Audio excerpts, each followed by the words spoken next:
வணக்கம். இன்றைக்கி நம்ம பார்க்க போகிற சமையல் ஒரு அருமையான சட்னி ரெசிபி தான் பார்க்க போகிறோம். நார்மலாக உளுந்து கடலைப்பருப்பு போட்டு நம்ம தக்காளி சட்னி செய்வோம்.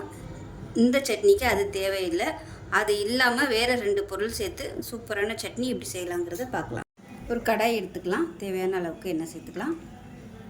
இப்போ இதில் வேர்க்கடலை 2 டேபிள் ஸ்பூன் சேர்த்துக்கலாம். ஃபஸ்ட்டு வேர்க்கடலை வந்து நல்லா வறுத்துக்கலாம். இப்போ இதில் 2 டேபிள் ஸ்பூன் பொட்டுக்கடலை சேர்த்துக்கலாம்.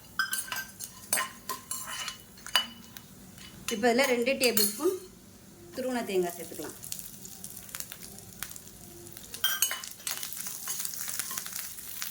இது கூடவே ஒரு 6 வரமிளகாய் சேர்த்துக்கலாம். ஒரு 3 பச்சை மிளகாயை உடச்சிட்டு சேர்த்துக்கோங்க.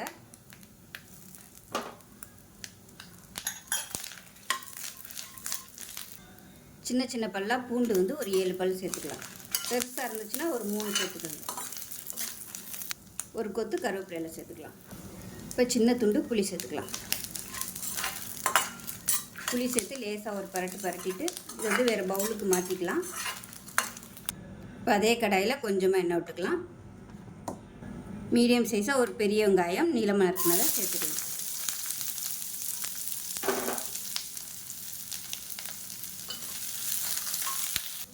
இப்போ வெங்காயம் ஓரளவுக்கு வதங்கிடுச்சு. மீடியம் சைஸாக 2 தக்காளி சேர்த்துக்கலாம் கட் பண்ணதை.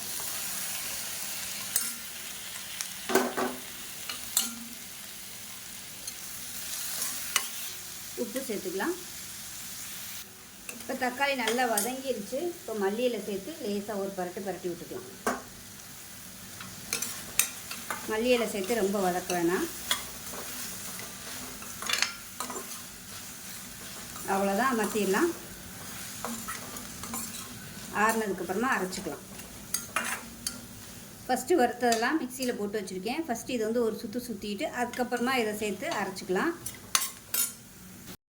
எல்லாத்தையும் ஒன்றா சேர்த்து அரைச்சோம்னா வேர்க்கடலாம் அரைப்படாது. அதனால் ஃபஸ்ட்டு அதை அரைச்சிட்டு அதுக்கப்புறமா இதையும் சேர்த்து நல்லா நைஸாக அரைச்சி. இப்போ பாருங்கள், சட்னி அரைச்சாச்சு. ஒரு பவுலில் சேர்த்துக்கலாம்.